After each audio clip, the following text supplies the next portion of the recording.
No, razie zaraz zamkniesz drzwi.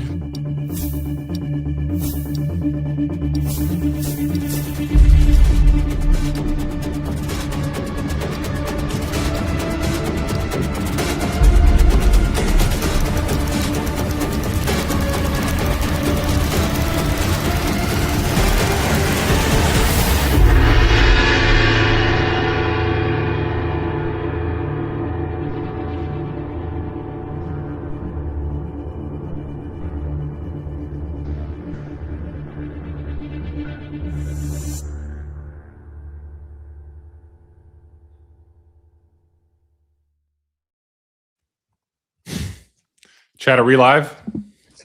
Dude. Are we live? I think so. Yeah. Reed, what are you doing? I'm hanging, dude. I'm rehanging my signs right here. We always do like work on in the morning. In the beginning of the show, we're always doing something instead of being. You know what we could do? We show. could just like show up like 30 minutes early and then just like do all this before, but it's not as fun. Yeah, it's not. I was also busy in the newsletter. So it's been a busy day, busy week. We have a lot of things going on. We have the new edition of Freight Caviar print going to the print shop in about a week, and so that's been a lot of work on that. But here we are. We have a busy schedule today. We are interviewing Tim Higham, the CEO and founder of AscendTMS. Tim was actually on the show last week. This time he's going to be joining with Bill Driegert, who is now part of DAT, came from the Convoy platform. Bill also started, I think, in logistics at Coyote. So they're going to be talking about the digital freight tech reality that we're in. And then we're going to be talking to Eric Krueger, the CEO and co-founder of Navix. So today's episode is going to be mostly discussing and talking about freight tech. And Reed, once you're ready, we could. I'm ready. Hey, no, we're live right now, bro. Yeah. Figure that out later. Dude, I'm ready to talk. All right. I don't think a lot of people realize this, because I realized this when I was visiting Truck Parking Club back in December, that Truck Parking Club is a freight tech company. Well, you know why that is because we never actually say that, because actually nobody cares, or none of our customers care, at least. You know what I mean? Sure. It's like one of those things where, like, if we were selling to technology people, then we would talk more about being a tech company. We try to make ourselves look more like a tech company, but like, because we're, working with drivers and fleets and property owners, it's like they don't care, So the tech is important just to support the experience and to make it useful. But beyond that, it's like we don't need to talk about being a tech company. But yes, I guess technically we are. We're also a big signage company. Look at all this signage, dude. I've got so many signs in here. What does that say? Let me see. I can't really see. This is a 4x10 banner that we hang on gates and fences, and it's got a big QR code on it. And basically, we send these to our properties, and they hang them on fences and stuff, and it just helps drivers find it. And also, if you scan and book with this QR code, the property owner makes more money because they're technically like marketing their property. So it's just an incentive for them to hang banners and stuff. So it's a bit unruly. But anyway, but yeah, I guess we are kind of a tech company. Yeah. You're a tech company, and you're also installing, what do you install at your yards?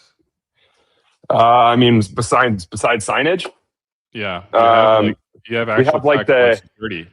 Well, we have a little motor that sits on, or excuse me, we have a little box that sits on the gate motors that allows drivers to open and close the gate to a property whenever they have an active booking there. It's kind of like, if anyone's ever used Latch from Airbnb, basically, like, there's this company that has like a box that sits on a door, and if you have an Airbnb booking at that place, you can open and close the door with your app. It's like the same thing, but with gates for truck parking stuff. Yeah. Okay. All right. All right. I'm gonna give up on this. All right. Let's start going over some tweets and some content before we have Tim and Bill. All right. All right. Check. Alrighty. Should I keep my collar popped? Yeah, might as well. Keep it popped. Might as well. How's the weather in Chattanooga? It's actually perfect, dude. It's like going to be like 70 today or something. 70. It's been really nice. Yeah. That is really nice. Yeah, it's been good. It was like 75. Paul, my wife just texted me and said the audio is horrible. That's interesting. Okay, Roger's saying the audio is good. I saw Michael's comment, audio is doubled. I'm curious why the audio is so bad. And is it maybe from someone specific? Is it from Reed or from me, or is it overall just terrible? I mean, I'm wearing headphones. Same. I'm wearing headphones too. Hold on. Yeah. Hold. You sound good too. I do? It's better now. My wife said it's better now. All right. Okay. All right. Thanks Garrett's for watching, Megan. Sounds good on YouTube. Shout out to Megan. Yeah, shout out. All right, cool. What were we just talking about? I don't know, dude. I don't know. I can't get used to this screen behind the camera, like trying to look at you, but you're like literally directly behind this camera in front of me. But anyway, all right. So what happened this week, dude? What happened? What happened this week? What happened? There's a lot of things that happened. I feel like overall the news and freight has been really good this year. There's just been a lot of things happening. Yeah, it's because people have been bull posting. That's why. Like, yeah, it's all we need to manifest a good market at this point. You know what I mean? I don't know if you're going to be able to manifest a good market. In a way, the fact that the tweets about all the like illegal truck drivers and the non-domiciled issued and basically like removing capacity is creating a better market for truckers. For brokers, though, I mean, there hasn't been a lot of supply movement, and I think we've discussed that obviously a lot. But it seems that there's just less capacity on the road, and it's making the market a little bit tighter. Although it seems like this week was a little bit looser from a market perspective. I saw that kind of Damo was saying that Chicago is quieting out. I'm gonna pull up some. Ken needs to start bull posting more. I know he's got his reasons and he believes what he says, so I won't knock that, but like, sure, brother, we have to will this into existence. Alrighty. So there's a softening trend continues for Chicago outbound van freight. To quote one large broker, capacity is wide open at the moment. I'm also going to pull up something here. I think it was Dean Krogh from DAT who shared it. I'm going to pull it up from a couple days ago. He shared it on LinkedIn. So essentially, like, there was a big difference change in the Florida outbound market this week. So what a difference a week makes. The lesson in produce last week's hot lane is this week's trap. The carriers and brokers who win aren't chasing, they're anticipating. The 2-week Florida arc is a great example. Last week, carriers were chasing Florida freight. This week, they might be stuck there with soft reloads. That's a real-world operational lesson about chasing rate spikes in produce. So just kind of interesting to see that. What isn't there an issue with like the produce or something? Like there was weather that like destroyed a lot of produce. Is that real? Yeah, I mean, I definitely, I was calling that a couple of weeks ago when I saw how terrible the weather was in Florida. I think it will be delayed for sure. And let's see if there's anything else I could pull up here. But produce will almost certainly be slower this year. One second.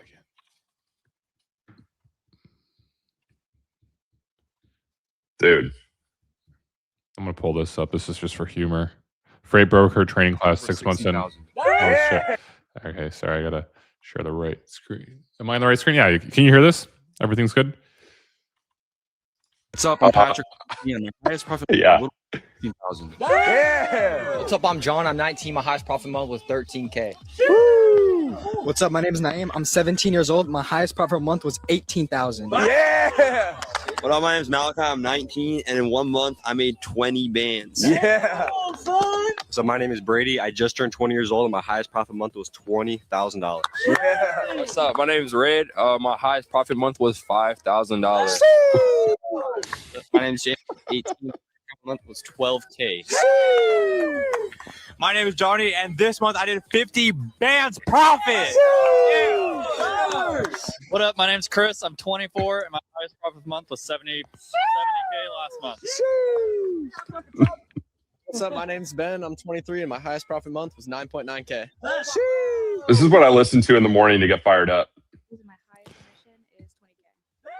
Well, look at that. Freight broker training class 6 months in. This class seems dialed in. Man, yeah. Look at that tweet really ripped, dude.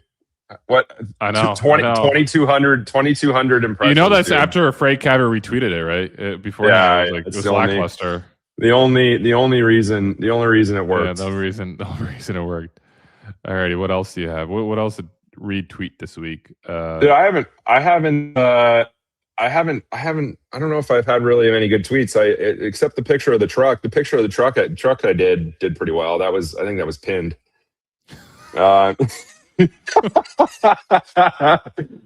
dude, I've got a hot take on pets. I literally don't think anyone should have a pet. Except hamsters. No. We returned it. I know. I'm just kidding. Yeah. So I just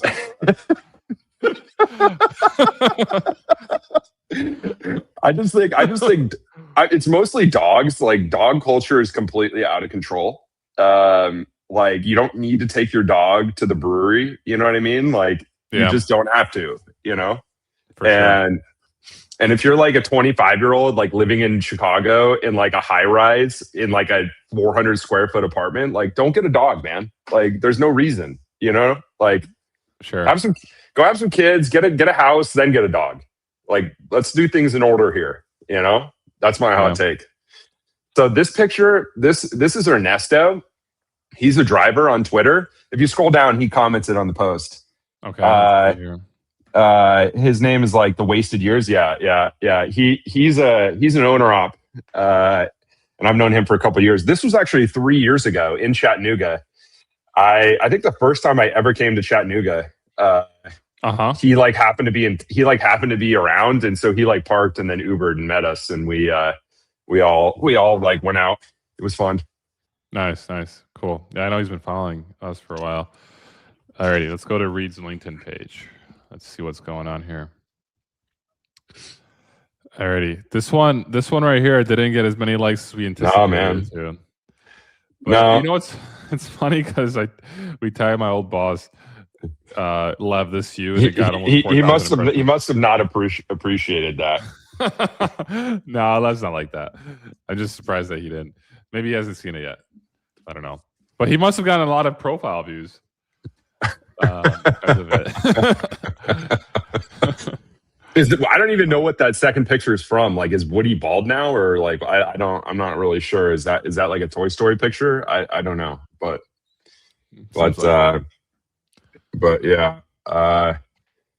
yeah, I think the basic posts are still going. That was this morning. It was a nice morning here. It rained and then the sun came out, and nice. We're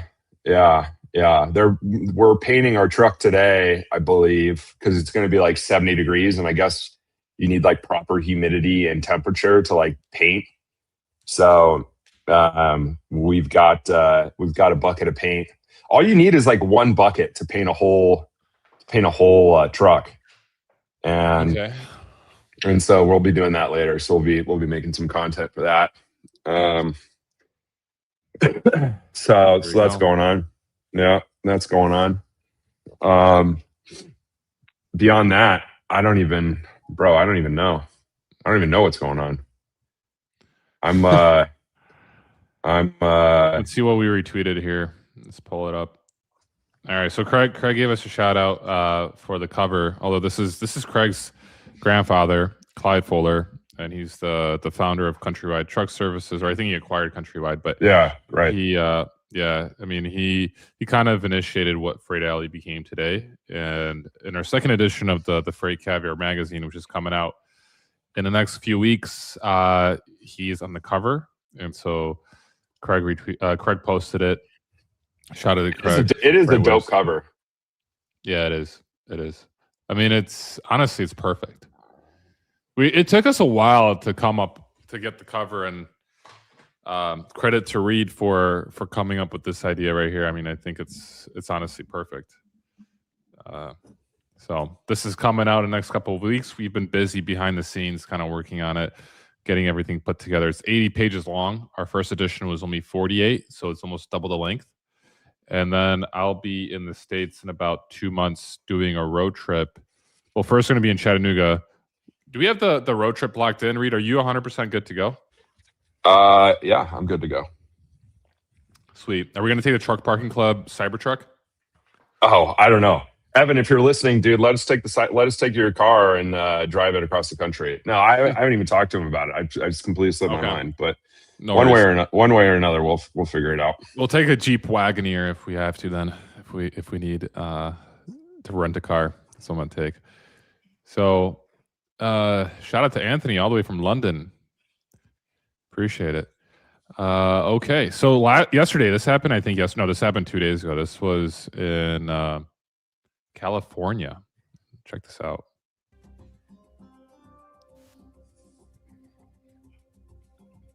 Yeah, dude, it snowed a ton. I mean, I'm just wondering, do these drivers not check the weather, or are they just expecting it to be okay? I mean, if I were a driver, I'd probably just take a couple days off and chill, maybe in Sacramento or something. I don't know. Yeah, well, they obviously didn't check the weather, or if they did, they thought they could make it. But who knows, man? Maybe they wanted to just go through this. That's pretty intense. I didn't realize it was that much snow. Yeah, no, it's been really bad in that part of the country. So, what else is there? That's that. We have this. This whole, I guess, truck company fraud is really going mainstream. I'm gonna pull this up real quick. What is she saying? Two separate trucking companies. This is Savannah Hernandez continuing my reporting on potential trucking fraud in Columbus, Ohio.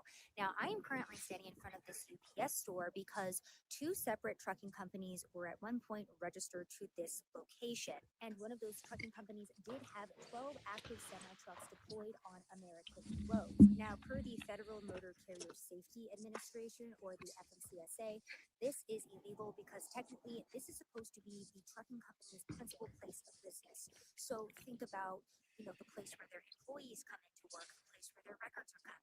Basically, if the Department of Transportation wants to come and conduct an audit on said company, this is the location that they would come to. It is illegal to use a PO box, but you had two trucking companies that were tied to this location. Now, one of those trucking companies, by the way, got a PPP loan for over $15,000 in 2021 that has since been forgiven. And we did see that they underwent inspection reports, so they absolutely did have semi-trucks on the road. Both companies since inactive, and the one with the semi-trucks became inactive. Their operating authority was revoked after, in 2024, they refused to do their biannual update, basically updating all of the information regarding their company and the details tied. Damn. So this is not this is just some person doing this investigation, apparently. Frontlines TPUSA exposing evil and pressing truth, official on the ground. TPUSA, is that Charlie Kirk's deal? Oh, it is. Oh, wow. Yeah, isn't that what that is? Well, okay, so it is Charlie Kirk's. Let's see here. So she's been posting a lot about this week. So she also posted this one. Ohio, because you've heard of daycare fraud, but have you heard about fraud in the trucking industry? Well, if you haven't, I'm currently at this location because apparently 32 trucking companies have been registered to this exact same address. Now, 16 of those companies are since inactive, but 16 of them Hey, showing are up. still active. And for Looking at the names here, it's quite interesting to see all of the. Which one doesn't fit? Hillbilly trucking. Emerson Jones, Brylan Emerson Jones doesn't fit here for sure. But yeah, everything else is. I wonder how they like arrive at that address. You know what I mean? Like, what is the genesis of like, who was the first person to choose that place, and like, why was it that place? I always wondered that. Yeah, I'm curious if you could just like, if you're registering a company, if you're just able to maybe pay someone, or like it's like maybe you're paying a provider or a third party to essentially set you up, and maybe they're set up there. I don't know. Yo, I got the best spot for you, man. Perfect office building. It's nondescript. I guess that's better than a house. You know what I mean? Like there's, and perhaps it raises less eyebrows, but. Well, interesting about the houses is like this Greenwood, Indiana stuff that's been happening. I'm gonna see if I can pull it up here. But I know Danielle is tweeting about it. Oh, this right here. Well, this is Elk Grove Village. So, I mean, Elk Grove Village is an industrial like place. Like, I mean, there's a lot of warehouses in Elk Grove Village. So, like, it makes sense. There's a lot of trucking companies because like most of these aren't like, you know, housing areas, or they're most of these places are, I think, warehouses, which kind of makes sense. But if you go into like look into Greenwood, Indiana, which is just a residential area, at least from what they were showing, this is gonna be difficult to get. I could pull it up here somewhere. 1 second.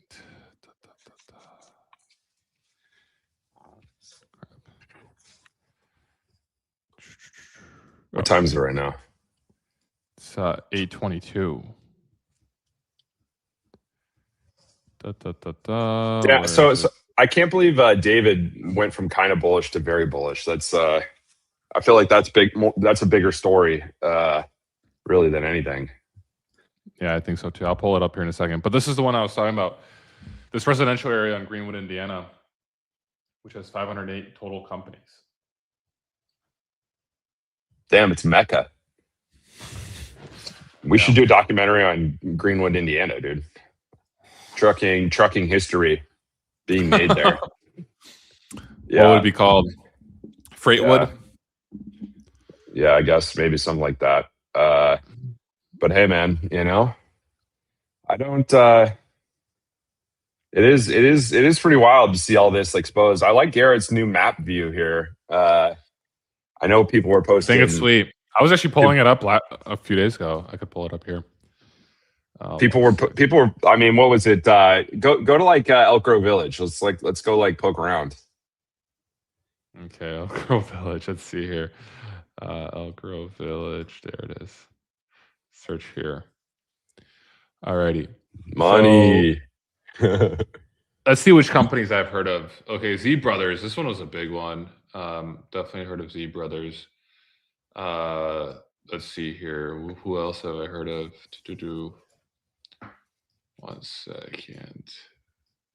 This map view though is sweet. If I was a freight broker right now, I'd be on this map view all day long. More Dude, in the map is awesome. Map is awesome. Yeah, it is. Yeah. I'm surprised it took someone so long, or anyone so long, to create like a map view of carriers. This is sweet. Okay. I want to pull up my favorite company actually in Elk Grove Village, Bullseye Expedition. Where is it? Expedition. There we go. I met an owner operator in the sauna back in 2015, and they like rarely posted on DAT. And he told me he drove for them, and they do consolidated freight, basically going from Chicago to the East Coast, and they were awesome. They did such a great, incredible job. So they have satisfactory safety record, and yeah, it's been last updated a few days ago. So they're quite good. I feel like Elk Grove Village deserves its own freight film. Not even Chicago. Oh, it does. Just Elk Grove Village. I agree. We should do that for. So we already have the summer edition, and then we could do that for the fall. Man, that might be it. Mm-hmm. Yeah, that might be it, dude. I don't know. Freight Village. Yeah, that's I guess that might be the spot. It gets a bad rep. Dude, some of my best carriers were from Elk Grove Village. Oh yeah, totally. I mean, Bullseye Expedition was one of my favorite carriers, and they're from Elk Grove Village. Let's see here.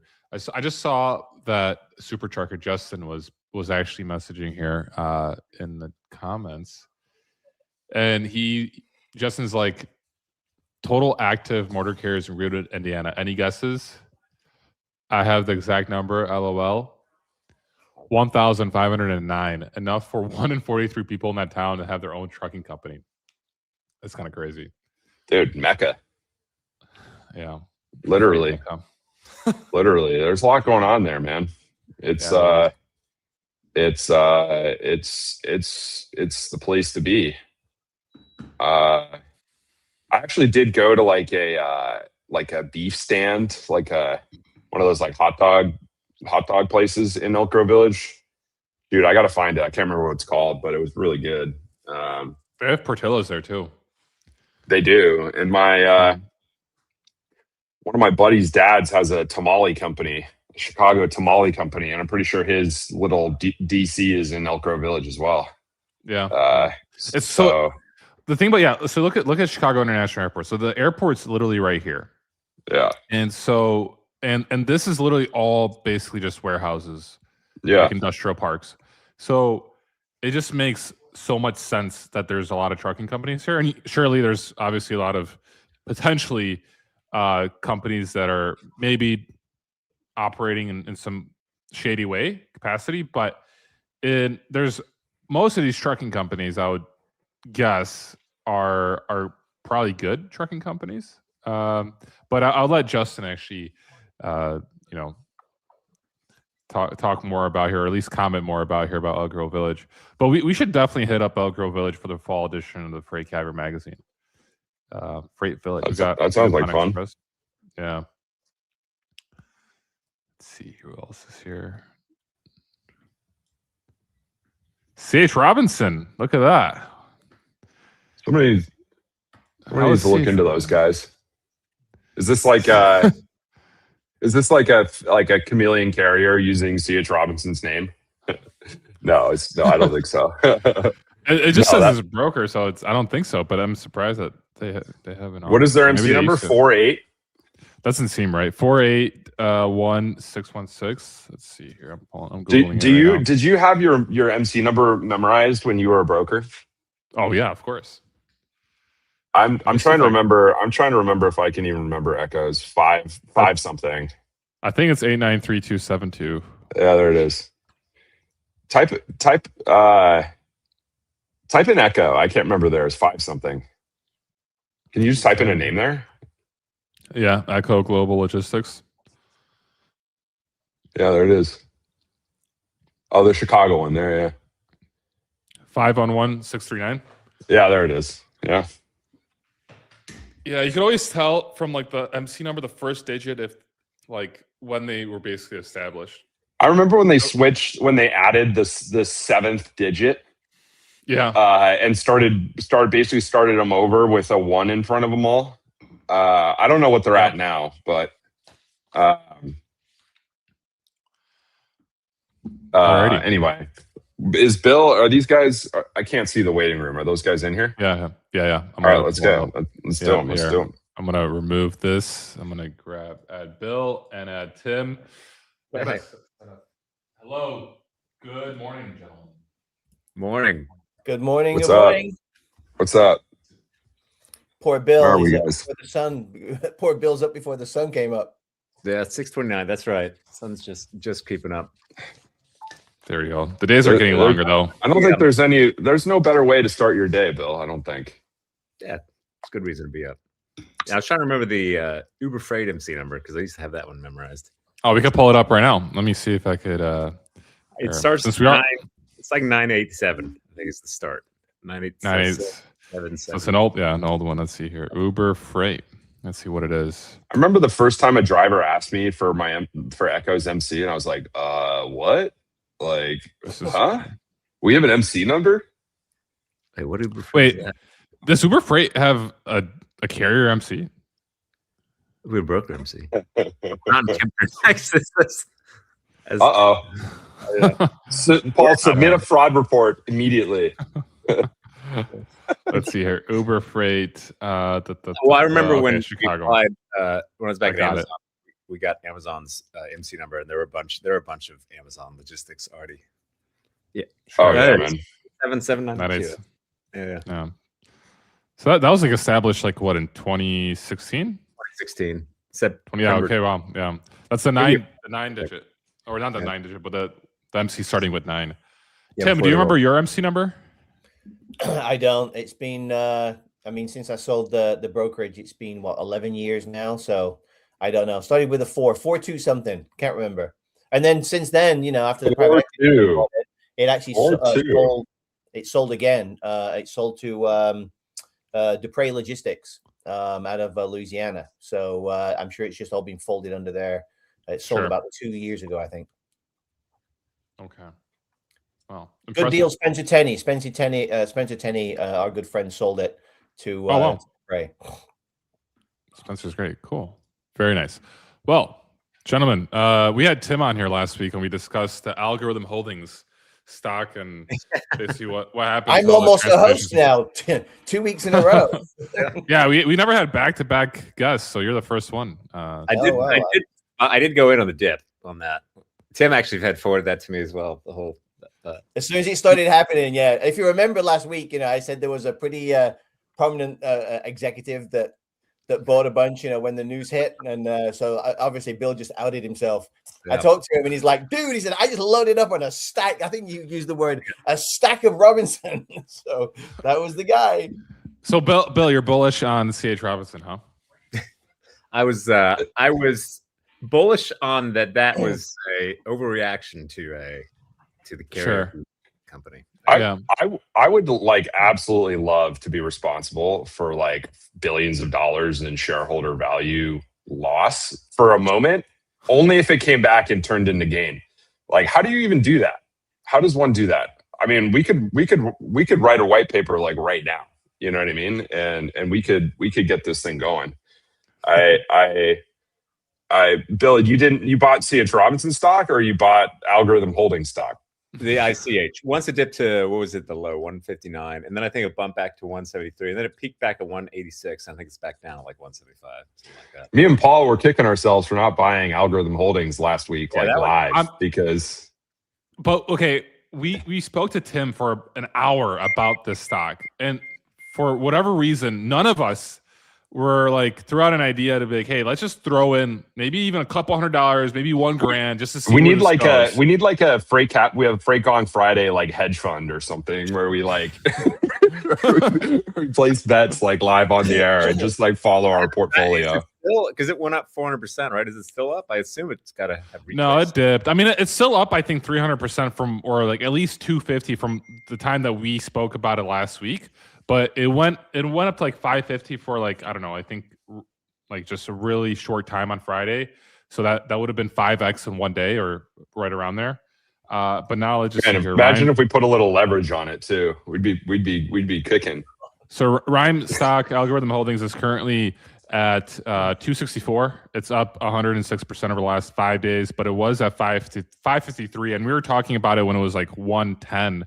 Yeah, was so interesting about the market reaction too is it went up as CH also went up. So which that's kind of a mixed narrative. And I was going I was going to try to go back and short that stock, but I never got around to it. So on this whole, I mean, if you got it, Bill, if you had to characterize just simply why the market reacted the way it did to the news, how would you characterize it?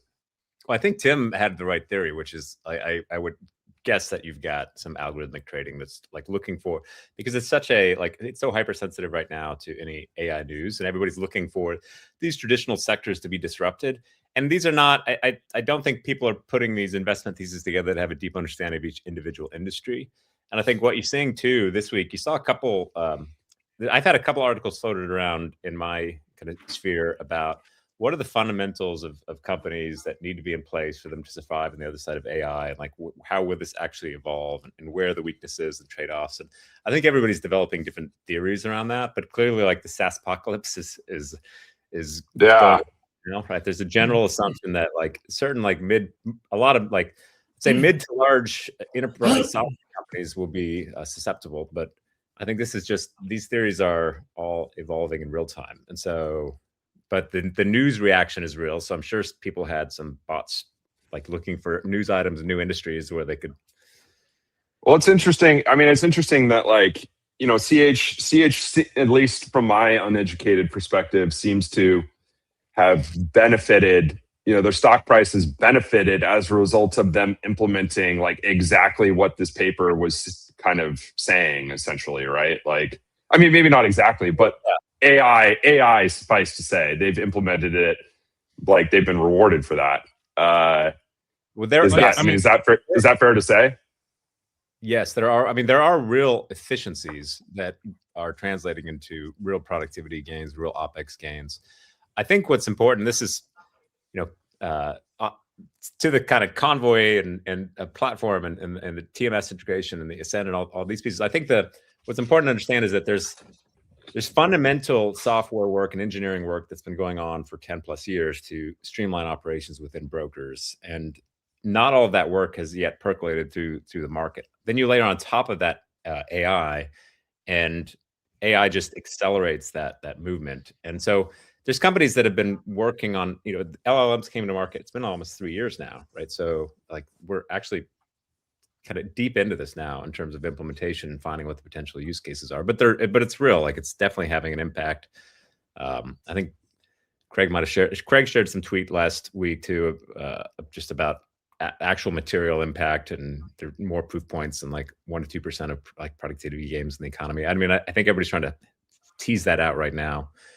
But yeah, it's definitely real. Like but rolling the tape back, like back when we founded Uber Freight, our obsession was also driving OpEx. This is pre-AI. That was Convoy's obsession. That's what we have with the Convoy platform too, is automation.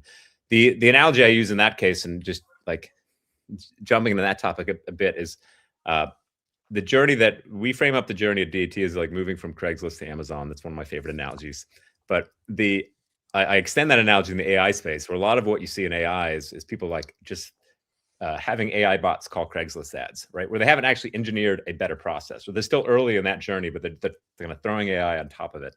But I think Robinson and the larger brokers are already pretty far down the path of engineering and automation, and now they're just layering AI on top of that. I was actually with another top 10 broker this week who said that 65% of their freight is already digitized, you know, pre-AI, just in terms of they've already engineered in automation and automatic booking and other capabilities into the process. So yeah, it's real, but I think the AI story is definitely getting hyped on top of that. But the automation journey, we're already pretty far down.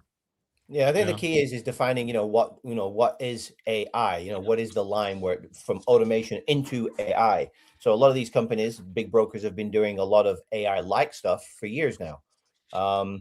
And Robinson's AI was very different than SemiCab, what they put out in that press release.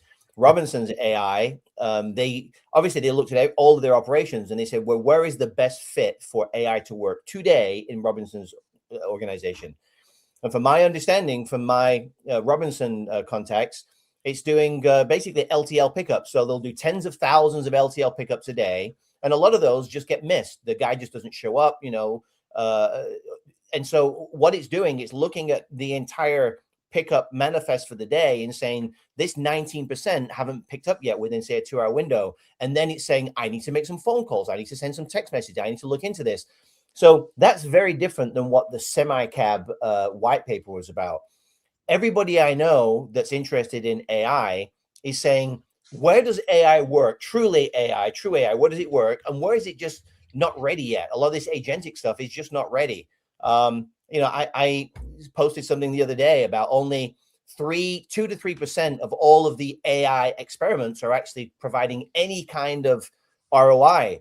But that's okay, because if you can figure out where you do 100 experiments and you get 1 or 2 of them that do work, that's got real measurable impact on your organization. You've just got to find where they are. And you've also got to say, okay, is it now cost effective? Even if the AI works, if you did it with somebody that was getting paid, making up a number, $40,000 base salary a year, but the AI tokens are costing you 50,000, even if you move that process into AI, it's costing you more money. So you have to make sure that it's not only works, but it's less than the labor it's replacing. Yeah, that makes sense. I mean, I'm one thing I've been thinking about is like, you know, I've been playing around with the Claude bot, the OpenClaw, and I'm honestly pretty deep. And I'm finding it, at first I was just like setting it up just like on my old computer just for fun, just to play around with it. And I didn't know what the heck I was going to do with it. But what I've done in the last like week is basically just like slowly figure out individual things that I do during the week that I could just like automate. And it's like, it's worked remarkably well. And it just had me thinking like, what, Paul? What? I mean, I'm wondering if you could tell us some of the use cases. I was thinking about it yesterday. I was like, I went on the website. Yeah. So I haven't really given it like there's all sorts of security questions, because you're essentially like installing a robot to run your computer is essentially what it is. And for those of you who don't know, I mean, it's kind of taken over like tech Twitter over the last like month. I mean, it's like unheard of basically. And the guy, I'm pretty sure the dude sold to OpenAI for like, yeah, that's right. He might be the first like solo $1 billion company, honestly. Like, I don't know what the sale price was, but I have to guess it was probably a lot. And so anyway, beside the point, but so you essentially install a robot on your computer who can run your computer, who can access the browser, and it can access really any API that you give it. And so it essentially can be like a person using your computer, and you can just message it with Telegram or did I lose you guys? Am I here? Okay. Sorry, I got to plug in my computer. And it's awesome. And so like, I haven't given it really access to anything too sensitive. Like, I haven't given it access to any truck parking club stuff or really anything. It's just more personal. And so it has access to my personal calendar. I forwarded all my calendar invites to that as well. And so it can like, I can message it on Telegram in the morning and be like, hey, like, what are my meetings today? Like, research the people, research the companies. And it'll just send me texts before my meetings. Just be like, hey, here's who you're meeting with. Here's what's going on. It can literally draft emails too. Like, I didn't give it access to sending emails, but I was like, just, you can draft. And so like, tee me up basically. And I had it like, after Manifest last week, I had like 75 business cards. I took a picture of like literally 50 business cards in one photo. I just put them in a square. And I was just like, draft 50 follow-ups to each of these people that I met at Manifest. And it literally and then categorize all of their business card info separately in like a spreadsheet. And it literally did it all. And it's just nuts. But it had me thinking like, you know, who is best poised to implement? Like, I know people right now, like, can I out him, but I know people right now who've bought like 5 Mac Minis and are like building their own autonomous brokerage, right? Like, from scratch. And I just am wondering, like, who's best poised to take advantage of this right now? It's probably the guy in his basement versus C.H. Robinson, right? C.H. Robinson's not going to turn on Claudebot and give it free reign of all of its data like right now. It's going to take them years to do that, right? Yeah. So I mean, Bill and Tim, what do you guys think about that?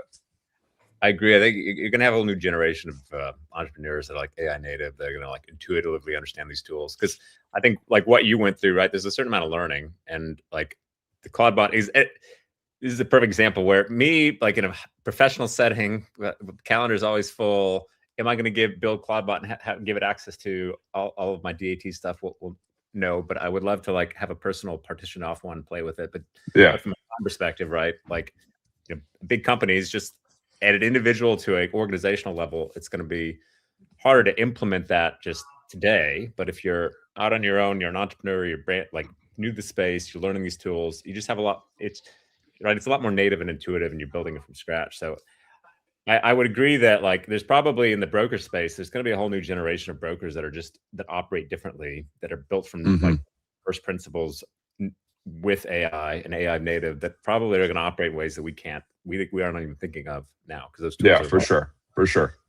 Yeah, and then but I would say like anything, you're going to have those startups that are going to get a certain amount of scale. I do think that in the things like logistics with physical interaction and real world impacts and service and all this, there are going to be it is going to be more conservative, right, in terms of adoption. Always has been. I don't necessarily see that changing with AI, but certainly you're going to have a new wave of startups that may just have OpEx advantages that are unassailable, but it still will take them time to get traction because this is just a very conservative space. Meaning like a Coca-Cola is not going to sign up with a new AI broker tomorrow. It's going to take time. Open Cloth Freight, LLC Incorporated. Cloth Freight, yeah. There's a lot of tinkerers that are playing with this stuff, and which is fantastic. This is what America is, right? It is a land of entrepreneurs that try new things, fail, fall down, and get up and try again. However, there is a lot of the existing companies like Google that are building, and Microsoft are building this kind of stuff into their existing suite of products. And so I think what you'll find is that these new things like Claudebot, you will end up with the OpenAI then taking this and making it into a productized type thing, so that when you log into OpenAI, of the 500 things it could do, they'll say, here's the 5 things that work the best. Just like Anthropic did with their co-work. They said, there's a million things we could do, but here's 7 things that you can do today that we feel pretty good that work. And I think we're going to see more of that. So I feel that we're going to see, there will be a very, very few of propeller heads, really smart people that will be able to create a brokerage using this technology. But the vast majority, 99.999% of the world, will find their place using the existing products, the Microsoft suite of products, the Google suite of products, the Anthropics, the OpenAIs, where it's nicely packaged up for you. You don't have to even spell the API, which most people don't know what it means. And I think that it'll be nicely packaged and just make them more productive. That's my feeling on it. It's like there's a total gold rush opportunity right now. And obviously this goes beyond just freight. It's like, to the extent that you can figure this stuff out now when it's not user friendly, before OpenAI turns it into, a nice swallowable pill for everybody. Like there's a lot to do now, right? To piece it together. And I just feel like I did a panel at Manifest last week on AI slop and just on content. And I was like, I just kind of said to the audience, I was like, I would bet that like 99% of you have not dove deep enough, like at all. And I didn't do an informal poll. I just looked around and people were like, yeah, you're probably right. I'm like, I just know that people aren't actually getting their hands dirty like they should, and I just would encourage people to literally do it, because, and most people still aren't going to listen to me, right? That's fine. But like you can propel yourself ahead right now. Like this is the time to figure that kind of stuff out. I mean, what do you guys think about that? Yeah, I think of like the primary debate in the enterprise space, for like, certainly we have this debate within Roper and DAT, is this like, is AI going to is it going to empower the incumbents, or are you going to have whole new business models? I think you're going to have a mix of both. Because also, like what I see across all different spectrums of AI usage is like everybody's learning at the same time, but there's also a little bit of saturation, and I do think you're hitting limits in certain places in terms of adoption or usage, in terms of just like quality, because I think it's an accelerator. And like, I'll give you a good example. Like, this is the first time we did this like sales kickoff this week, and it's the first time where I think most of the deck was AI generated, but it was still like people had crafted the slides and they hit the like it generated AI and it pops up the AI version. And is it better as a result? Maybe. Like, they probably spent a little less time crafting the slide or worried about graphics and getting it done. So it was like a productivity tool. The other thing I see on X as an example is there's a lot more slop replies on every thread now. And I don't know if you've seen that Just like immediately, just like you get the sense that these are not like half of these replies are not real people writing this. Yeah. It lowers the quality of the whole platform, which is then, okay, is AI really providing an advantage there? No, it's just generating a bunch of junk. But on the other hand, like internally at within our engineering team, the commits to Claude and the acceleration we're seeing through Claude has actually been pretty dramatic, and even recently, like with the latest releases. And that's like within some of our internal engineering releases, like we're starting to see in my 20 years of managing engineering teams and working with techs, almost never do you have a major release where you're pulling features forward, right? And where we've had a few of those recently where it's like, man, it's definitely like things are starting to hum a bit more in that space. So, but that to me then is an example of just accelerating our ability then to go to market, right? So it's like, is that to the earlier point about the AI driven, will there be a whole AI driven, broker model? Well, there's a few already. If you look if you search AI, you'll see a whole bunch of like AI fleet, AI this, in terms of like new companies that have come to market that want to be AI first. And really that started 3 years ago with when, ChatGPT first came to market. We're like, oh, wow, like there's an opening now. But I think that where you start to hit the limits is like, even with the example of CloudBot, like these things still need direction, coordination.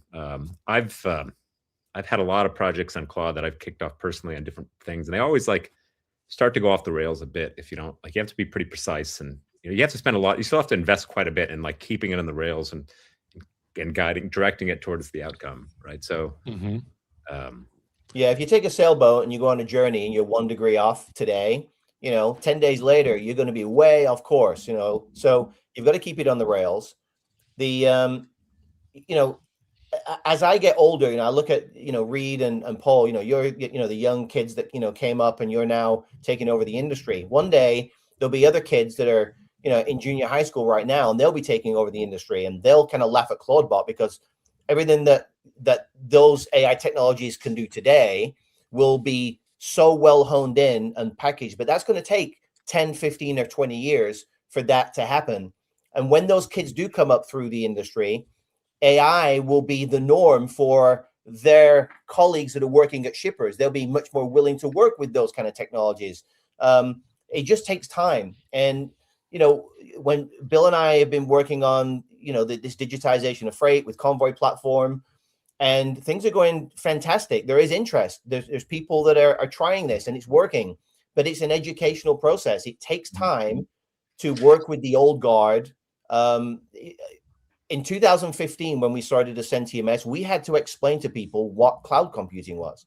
We had to send them a 2-page sheet, which I probably still have, that explained how this data was in the cloud and the CIA was using it and the State Department.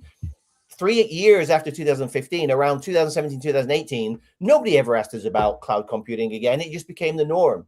So in 3 years from now, very few people will ask about AI and what can it do or what can't it do. And it's because it'll just become normal in our everyday work, our everyday business. And so I think the market's just going to change, but it's going to change a lot. Even though things are moving very quickly, the things that work are going to take a lot of time to mature and to work to the extent where you're willing to let your CloudBot persona basically just take over, and you say, you know what, I'm not going to go into the office today. I'm going to let my digital assistant do everything and transfer money from my bank accounts and pay people. That's going to take a long time for everything to work to the extent where rather than pay somebody $1,500, it's paying them $15,000 by mistake. You don't want those mistakes to happen, especially not in business. Yeah, I think makes sense. The other analogy that comes to mind is like AV and autonomy and on the automotive, and I use that in this case because, like, if you think of the future of AV, like you still have a car, right? There's still something you got to get in to move that, and there's still a passenger, and there's still these fundamental components of the trip, but you're no longer driving. The reason I use that analogy is I think where people get stuck and they don't, I think they maybe go too far in their assumptions is like there's still a car. Like what is the car when you're dealing with freight? Like you're still gonna have loads, you're still gonna have a source of record, right? You still got to call the shipper, right? There's still all these core things that have to happen for load to execute. Like something still is moving down the road and somebody has to coordinate that. And there's still got to be all these software systems around that don't go away. Even if even if you're automating parts of that and some of the decision making across the process. But I think people over index on like how much of that can be automated. There's still a ton of it that has to be architected, built out, that's fundamental, that's structural, that has to be engineered, that you're not going to give to AI because it's just like part of the transactional execution that has to happen. Like there's still a car there, right? There's still a truck in this case. Like a you're going to find, you're going to find brokerages that used to have 10 people. The same amount of business can be done by 8 people, and then 7 people, and then 6 people. Yeah. Bill and I were talking yesterday. You know, you can give them the example. You know, with the Convoy platform, one of your customers, you know, went really heavy into the short haul freight. And if you know anything about short haul, generally speaking, for example, water loads, it's very heavy. It goes a relatively short distance. There's usually a minimum amount that you're getting for the truck. Let's call it $400. You know, you might make $35, $45, maybe $50 on those kind of loads. There's a lot of volume and very low profit. So you have to be able to automate it. So Bill, do you want to just give an example of how Convoy platform really allowed your customer to amplify the amount of business that they could do with less people? Yeah, no, it's a great example because like Tim said, the short haul typically for brokers, you don't clear enough profit because to cover the OpEx. So you need technology to automate that. And from a carrier side, that has not been, small carriers, it has not been available typically from brokers because of that.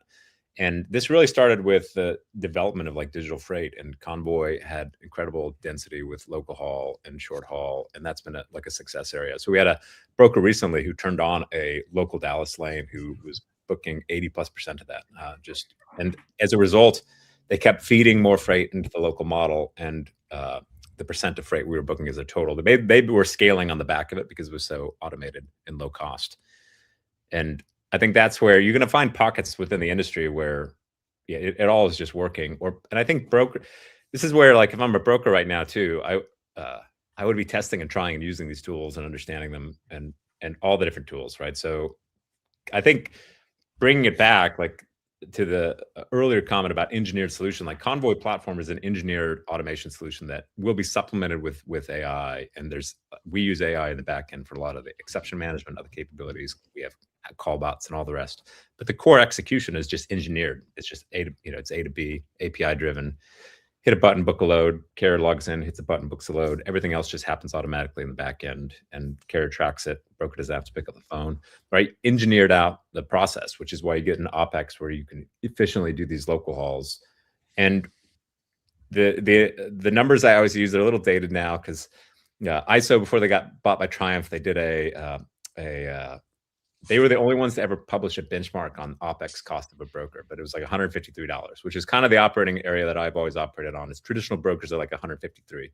I think CH with all of their automation has probably gotten into the $60 to $75 range in terms of OpEx. Per load, right? Per load, yeah. But with Convoy, we have operations that are $13 to $20 a load, and that's without AI. That's just because it's engineered in. As that, I mean, if you play that out a couple more years, and as the cost to operate falls significantly, you know, in more than domains than just kind of this like short haul, kind of like high volume sort of thing, like is the end conclusion of this just like compressed margins across the industry, but that's okay because everyone's operating cheaper? Or like I just am trying to play this out. Like, what does this actually end up meaning? You know, I think in some segments that is the case. I don't think in heavy haul, you know, complicated stuff, moving gas turbines or, you know, blades for wind farms, you know, where you've got pilot cars, you know, the fixed cost of moving that is not really going to change that much because there's so much that has to go into it. But there's a certain amount of freight that is the same over and over and over. And that OpEx is going to get driven down. And it's so funny because when I had my brokerage bill, my inside the TMS, which of course we wrote, you know, we had a number and it was $152. And I'm not blowing smoke. I'm just saying it was at $152. Yeah, and that was our annual total cost, you know, basically divided by all the loads. And so if somebody came into my office all excited, they made $110 on a load, you know, I'd be like, hey, the reason that 152 is there, you just lost us money. But if somebody came in and said that, whoa, I made 153, I'd say, yeah, you made $1. Okay, so yeah. I mean, it's there's a lot of interesting stuff going on. Just on your note about cloud computing, Tim, like I feel like on-prem is back, believe it or not. I've been memeing about this for a long time just because I think it's kind of funny. And Paul did this meme, this like McLeod software meme. Like, remember that meme a couple years ago? Oh, It was yeah. like on my way to the McLeod demo, and it's a guy carrying a briefcase, Yep. like tower computer. But like, unironically, I think it actually, like, I've been like Dario, the guy from Anthropic, has this bit where he's like, you know, a country of geniuses in a data center is essentially like what they're building towards, and that's going to exist soon. And then at the same time, you have like all of these local, or excuse me, like local models that you can host yourself that are becoming incredibly capable. And I've attempted to run many of them, but my computer is not powerful enough. But you know, if data security is a concern, it's This like, is me, by the way.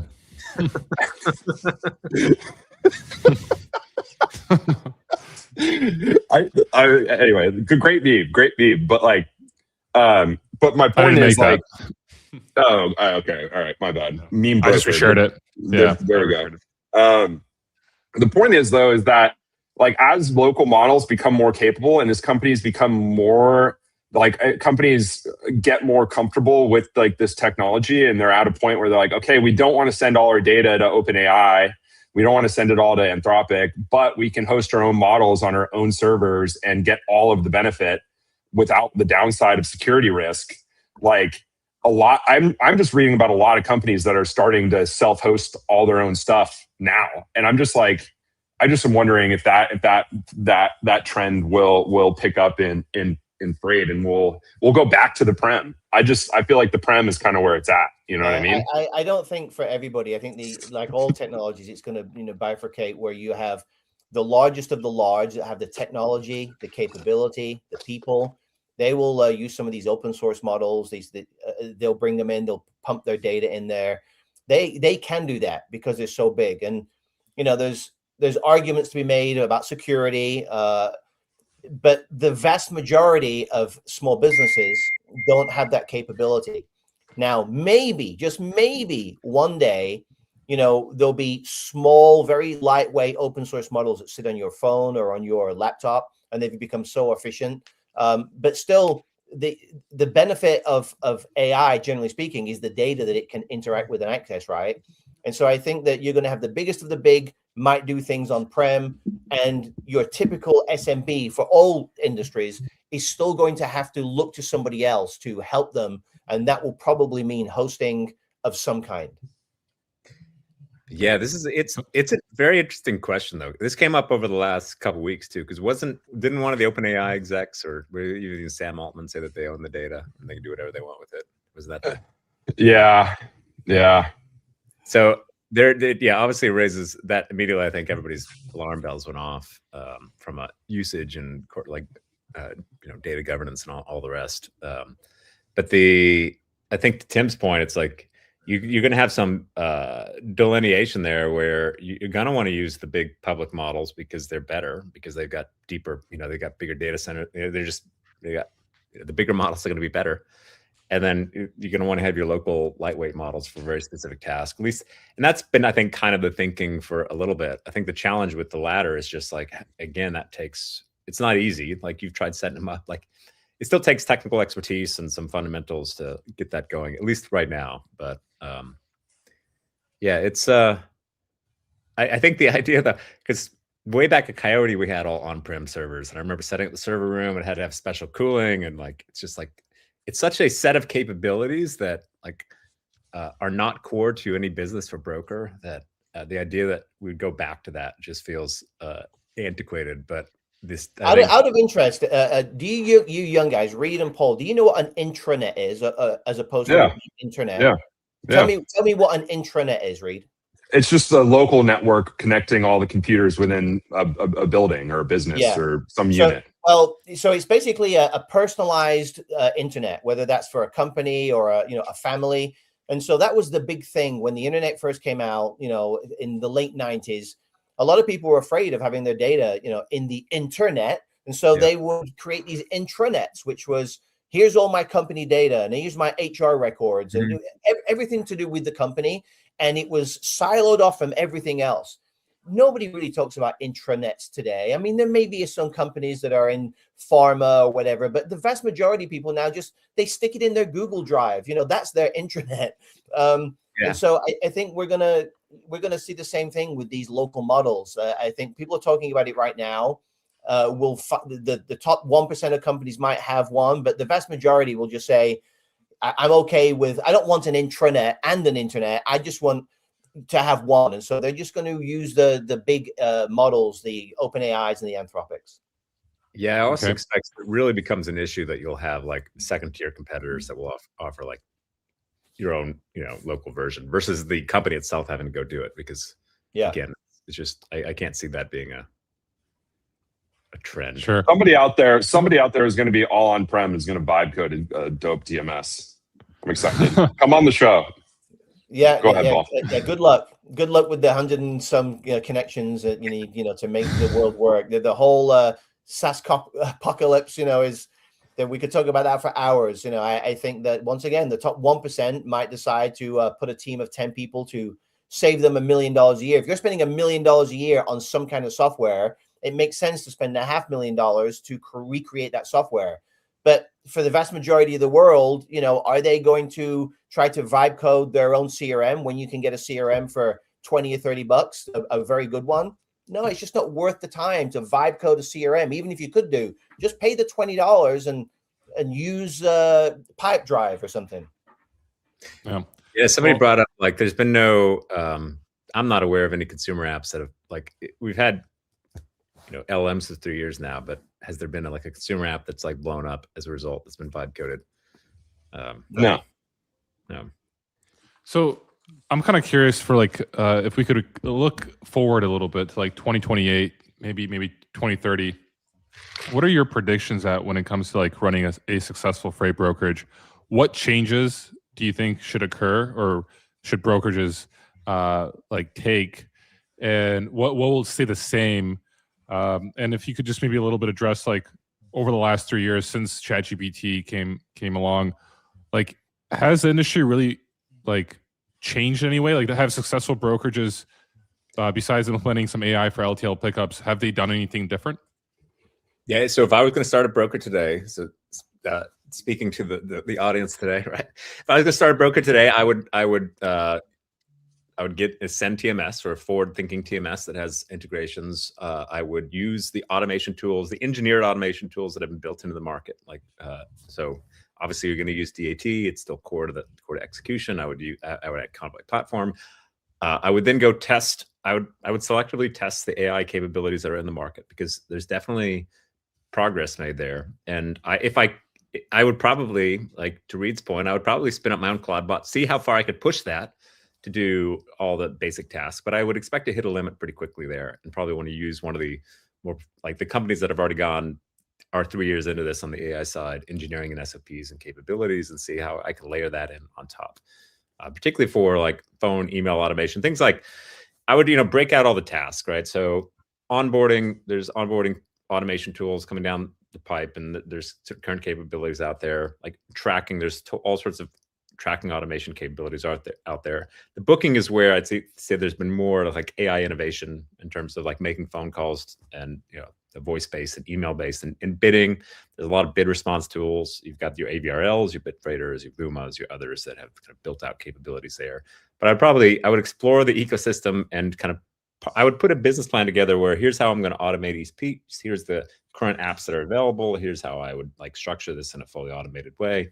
Here's going to be my foundational TMS platform, because you always need a source of record.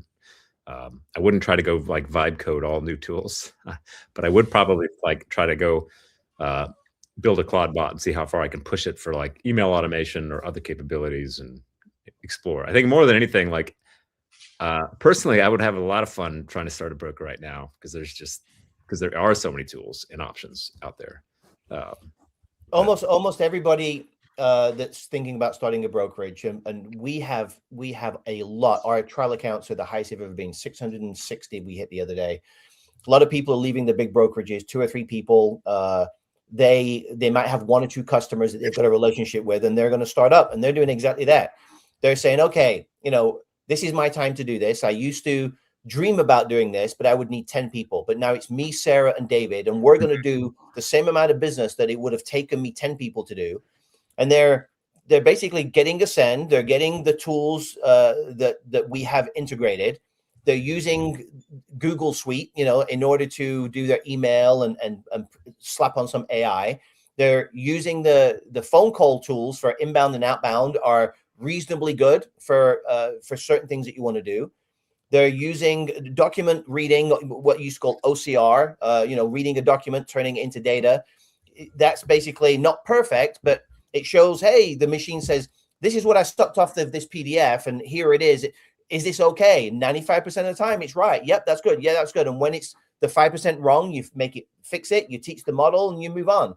So spend all the time that you were in the back office, go to these industrial parks. Every single city in America has an industrial park or a warehouse district, and get yourself some Dunkin' Donuts and go and knock on doors and do the opposite. Everybody else is trying to automate everything. The one thing that you shouldn't automate is, do you even realize how refreshing it would be for people to walk into an office and say, hello, my name is Reed, and I'm a real human, and here's some donuts. And I would love to do business with you because I'm just 4 miles away and we have an amazing team. This is my background. That is how you would start a brokerage today. The tools are there, and get out on the street and take out some donuts. The team is Claudebot. That's Reed's team. Yes. Please give all your freight to me so I can have my robots move it, please.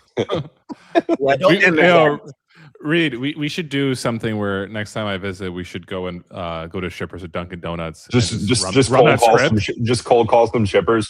Go knock on some doors. Knock on some doors at industrial parks, like Tim was saying, and have like the Claudebot running like on a Mac Mini. Have everyone set up, and if we get any freight, we just move it with Claudebot, and then we market it or we promote it. Tim actually, so it's a fascinating point because he's seeing all these inbounds. It is this like inflection point because on one hand, people are asking, is Robinson just going to consolidate because they can invest in AI and do all this? But on the other hand, right, all these tools are so democratized that like it would be easy. Like to Tim's point, like if I'm a super seller and I've got a book and I've got great relationships, and it's always maybe I don't like. I don't want to go hustle and call carriers much, but that's not my specialty. But I've got a few like carrier reps I can hire. It's like the complexity of starting a brokerage goes down as more and more of this gets automated, and then it becomes more on your personal relationships, your salesmanship, like the other intangibles in terms of like driving your success. There's always been a history in freight brokerage and this is why I think a lot of us love this industry, right? If you out hustle and you're a great seller and you've got great relationships, there's always a business there. There were, back when I started in brokerage, there were a lot of $30 to $50 million brokers. They were built back on the back of like one super seller with great relationships, right? And he was the CEO, right? And he just had his whole team behind him, right? And if you think about today, like if I'm a super seller, I've got great relationships, like I'm highly commercial. I've just got the intuition, how to go to market. I understand freight. I built a book of business. I can go to market individually. Yeah, just plug all these things in. I said to somebody this morning, Bill, I said to somebody just this morning, the small broker is not going anywhere. The small carrier is not going anywhere. We have thousands of customers that live in all across America, and they live in some small town where there's 1 or 2 manufacturers or a couple of shippers, and the broker's kids go to school and they play t-ball with the procurement or the shipping manager of said warehouse or processing facility, and they see each other at the grocery store, and they go to church together, and that broker might have 1, 2, 3 customers in that area, and sometimes it's a family member. The broker or the carrier, it's their brother-in-law that's working in that facility, and that's never going to change. Robinson TQL is going to have a really hard time unless maybe if they have an office in that town, but TQL and Robinson are not putting offices in small mid-America kind of towns. So the small broker and the small carrier are building their entire livelihood off having great relationships with the people in their local town. And I don't think that's going to change. Well, and the carrier side too, it has gotten more fragmented. And I think a big part of that too is just access to freight and the ease of now I can I've got all these apps so I can just book freight. So we have a minute left here, gentlemen. I have this rapid fire close, 7 questions that are pretty quick answers. Y'all ready? And Bill, you can answer it. 20 VC. Yep. So I'm not sure who wants to answer first, but both of you have the opportunity to answer. Bill, you go first.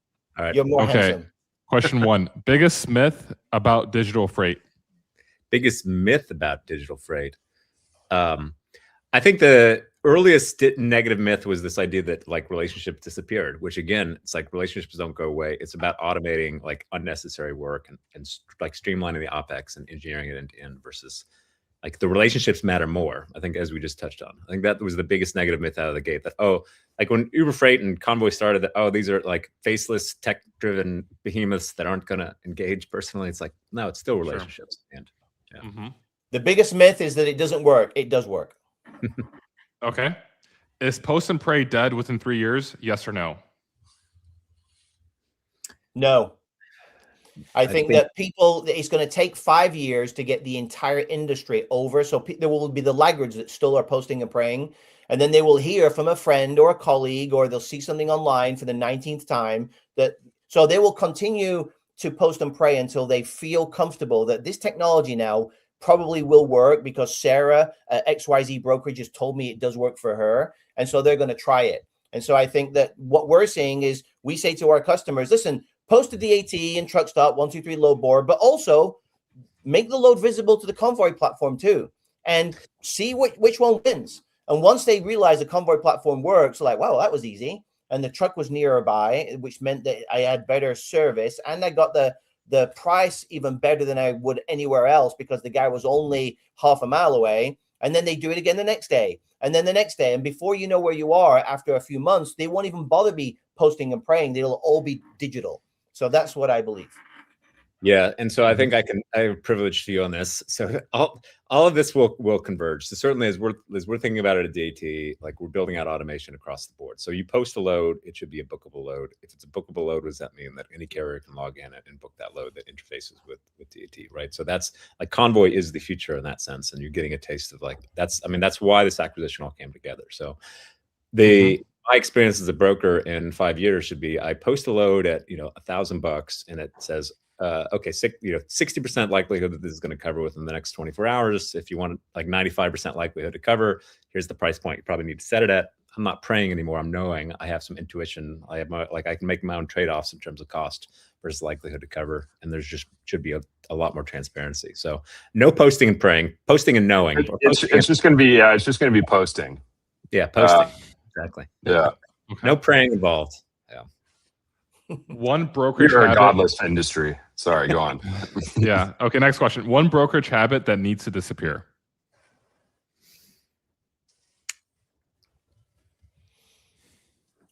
This is not exactly related, I don't think, to digital, but maybe that bro culture, kind of the big, sales floor and just there's nothing wrong with hustle, but I think that the whole bro culture of the mega brokerages, I think that's going to go away, and it's going to be somewhat gentrified by a lot of these tools. There's and I do believe that there's no real place for that bro culture anyway. But back in the days of the Coyotes and the early TQL days, that's what it was. It was a sea of computers and guys with baseball caps on backwards, all spewing profanities and hitting gongs. No offense, Reed. So that's going to go away. Okay. Having grown up at Coyote, I don't know if I take offense or not, but I agree. You escaped. There was a broker that did this like parody video of Coyote at one point, which was, I don't know if it's still on YouTube, but it was like Wild Badger brokerage or something like that, which basically exactly it's like slamming monsters, cap on backwards. Yeah. They were the days, Bill. They were the days. Yes. There's a video that Reed sent me from Access America about what was that trend back in 2014? Oh, the Harlem Shake. The Harlem Shake. Oh, yeah, the Access. Should we pull it up real quick? I feel like that's actually might be a good way to end here. Here, 1 second. I'm gonna pull this up because this was back. I think was it 2013, 2012? Yeah, every broker was posting on at the time a relatively new platform called YouTube, and they were all posting their own version of this Harlem Shake. And it's going to actually, it's a very annoying song. As soon as you play this, I will not get it out of my mind all day. Well, you get to leave. You get to leave immediately after, Tim. So it's. Okay, I'm gonna pull it up. This is Access America Harlem Shake here. So this is before they got acquired by Coyote, and I'm gonna make it full screen. You're on the McLeod demo. Yep. Oh, sorry. Alrighty. Con los terroristas. Oh yeah. Remember this. And all the people are all frozen in the background until the beat drops, as you young kids say.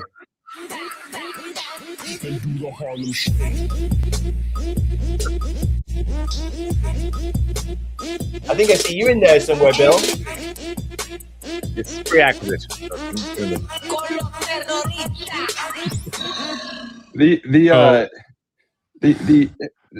I mean, there's Taylor nothing like some good, clean fun. Yeah, you know what I that's mean. Cool. Good, clean fun.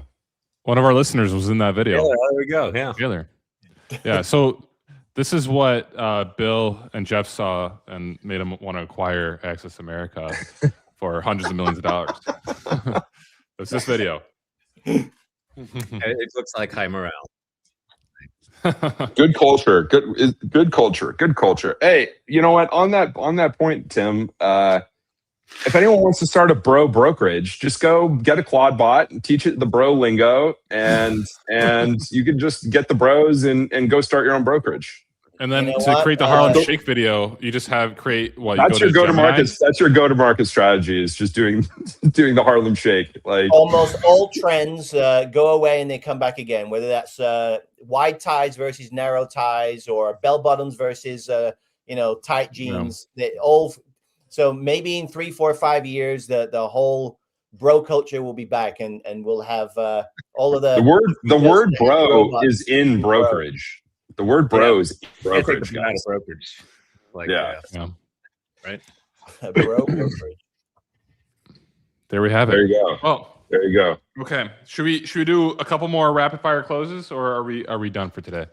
It's your show. I know. Reed has to hop off in a second. So. Reed, go ahead. Go. All right. Are data companies becoming more powerful than brokerages? It might be a tough one. Well, I don't know. Bill's going to plead the fifth on that one. I don't think so. I think there's a lot of data available to everybody. I think that they would become more important if they become more powerful and the data is restricted to certain segments of the market. But I think not today. Not today. No. Okay. Will margin compression get worse before it gets better?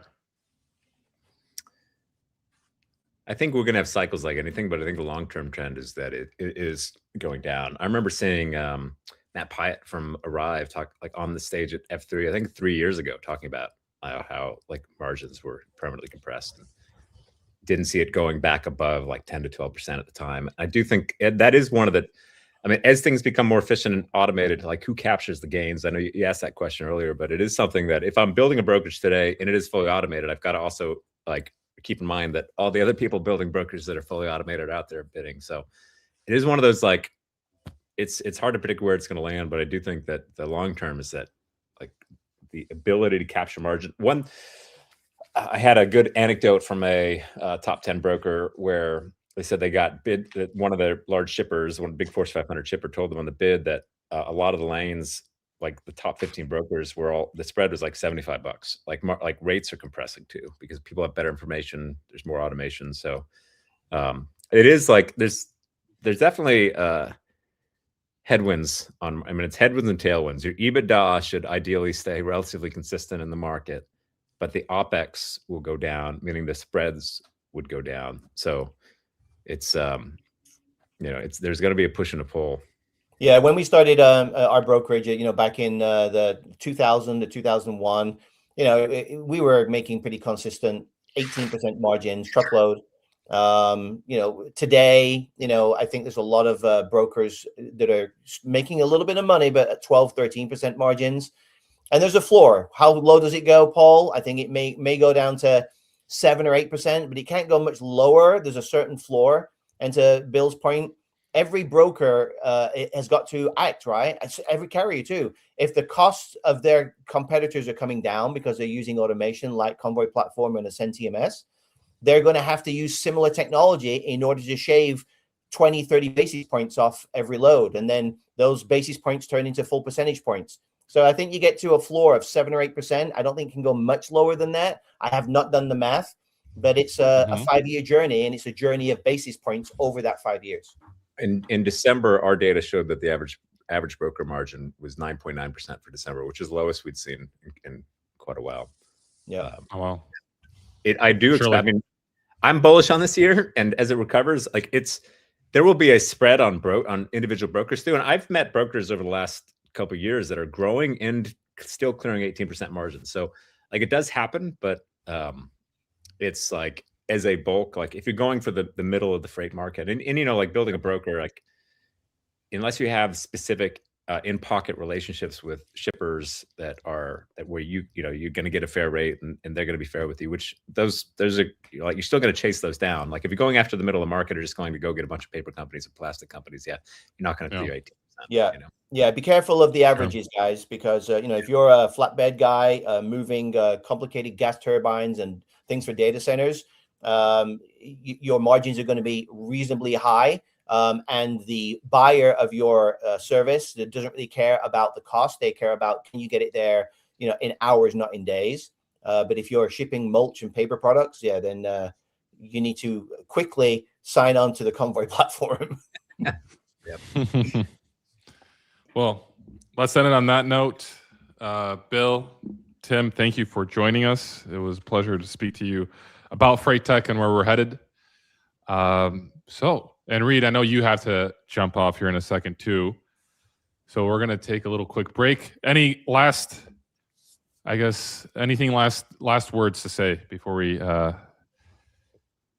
start a broker, install your Cloud bot, download Ascend, sign up for There's no download for Ascend. You just go to thefreetms.com, go to the Convoy platform button. It'll take you 2 minutes to get your account, and just let Bill's Claude bot equivalent, the Convoy platform, move your loads for you. They've already built all of the things. It's already automated. Yeah. And if you don't want to do any of that, just go start brokerage and reinvent brokerage from first principles. Hello, bro brokerage.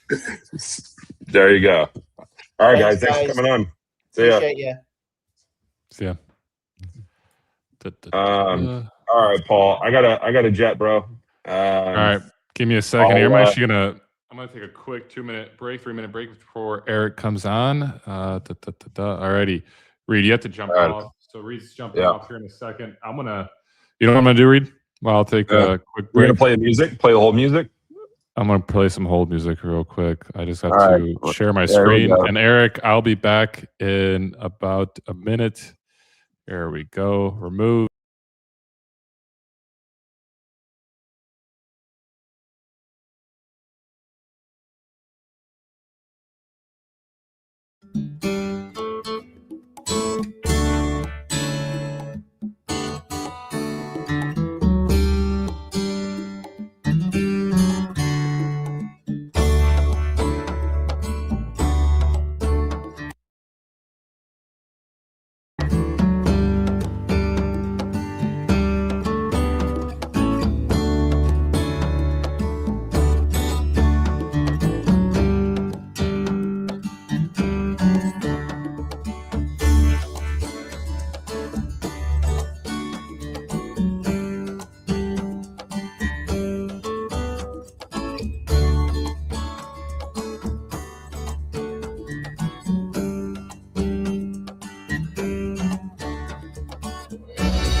Hello, good morning, Eric. Sorry about that.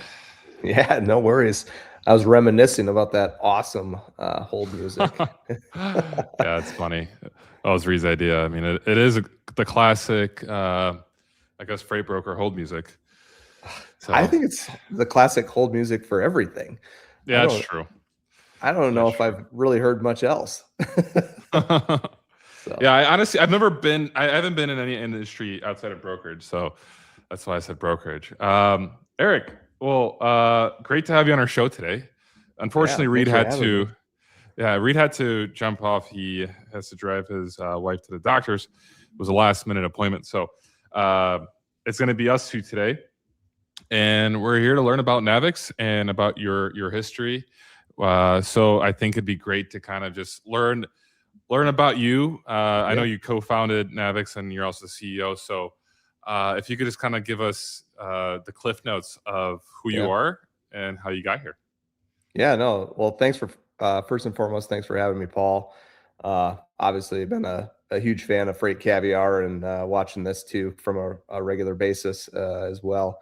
But yeah, no, I think the story with Navix and, and my kind of background into getting into this space was, it really started about 5 years ago. And 5 years ago, so Navix now has been founded for just shy of 5 years. But, obviously a lot of the preliminary thinkings and ideas associated with what we were going to build at Navix started, before the actual founding of the organization. But we embarked on this journey because we knew back office for brokerage, 3PL, and other logistics service providers was always, ultimately lacking. There were some early solutions that kind of solved the problem quite well. And I would say that we felt that there was still an area for significant opportunity to improve upon that process and even expand upon that process to really kind of start to handle the entirety of the back office for brokerage and 3PLs, right? It's not just audit and it's not just, invoicing or settlement, right? It's all of those pieces encompassed. So my background actually was outside of freight. I did touch enough in freight and I did enough with TMS from an integration perspective and some other technology components that I was a part of in my history. But actually, this has been my first full, deep dive into freight and logistics as a whole here with Navix, and it's been an awesome journey. It's been, the people I think is probably what makes this industry the best. That you turn a corner and it's everyone and everyone knows each other, and they're all also so friendly to work with each other. But no, this journey's been we're now on for 4.5 years since we actually founded the company, and we learned very quickly as to what we needed to build and develop, and then at the same time we've continued to expand upon that to build a very strong customer base, and we're solving a real challenge in the ecosystem. And these last 3 years of recession, as we would call it, right, and challenges in the industry, Navix sits right at the forefront of that and solving a lot of the big pain points around cash conversion, working capital that's available for the business, as well as ultimately doing things in a much more efficient, scalable fashion to allow them to save internal costs and also maximize on the opportunities that they need to in such a tough market, right? And we're now starting, I think, maybe preliminarily, starting to see that swing in the other direction. And at the same time, that's also where I think Navix can help so many companies prepare for scale in the sense of, hey, I'm going to have to do way more, and I'd like to do it with less. And that's where, again, Navix can play a big part for these organizations and why we're continuing to see strong traction in the ecosystem. Sure. Eric, I'm curious because you came outside of freight, and I'm wondering how was it like coming into an industry where maybe you weren't really like used to. Which industry were you in? Were you in tech beforehand? Yeah, I was in supply chain tech. So I spent supply chain. Okay.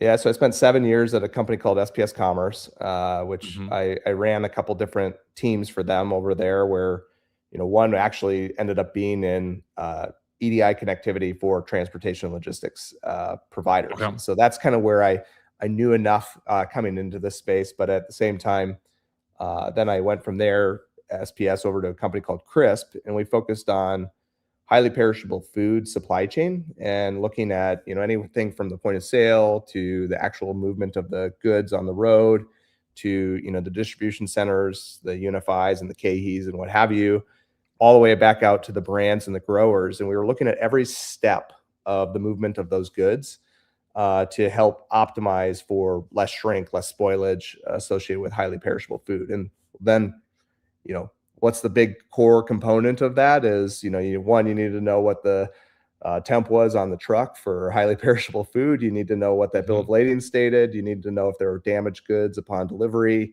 And then at the same time, you ultimately would have to backdate and calculate shelf life associated with all of those other steps along the process. And so again, I knew it well enough, but not maybe to the depth I now know specific to this space, right? And I think it's always been a fascinating industry, and it's been fun really diving in deep.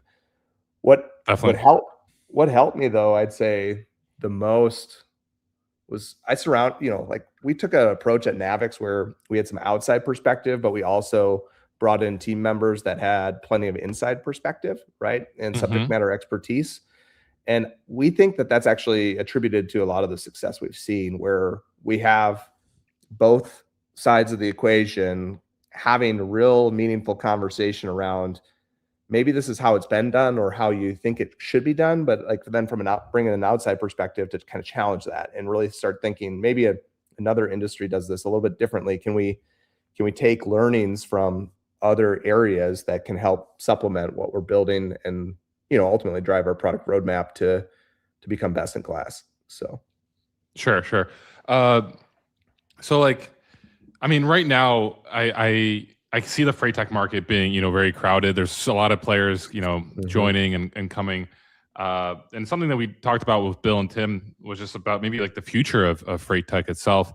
And I'm kind of curious where you see yourself and Navix in the future of this ecosystem, because we did talk about Claudebot. I don't know if you're been reading about Claudebot, about what some of the use cases and stuff like that, and just kind of curious about your take. Where is freight tech headed? Where's the future of it?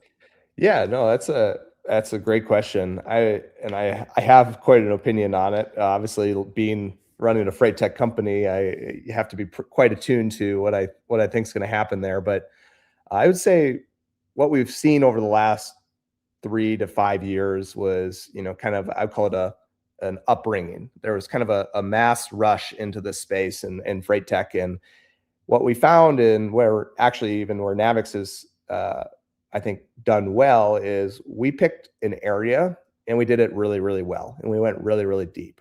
And we did something that not all the TMSs are doing, and it's not maybe their core competency, and not other solutions were really tackling. And so we picked a point in this ecosystem that we knew if we did it and we became the best at doing it, we could become the category leader for that specific workflow in that specific area.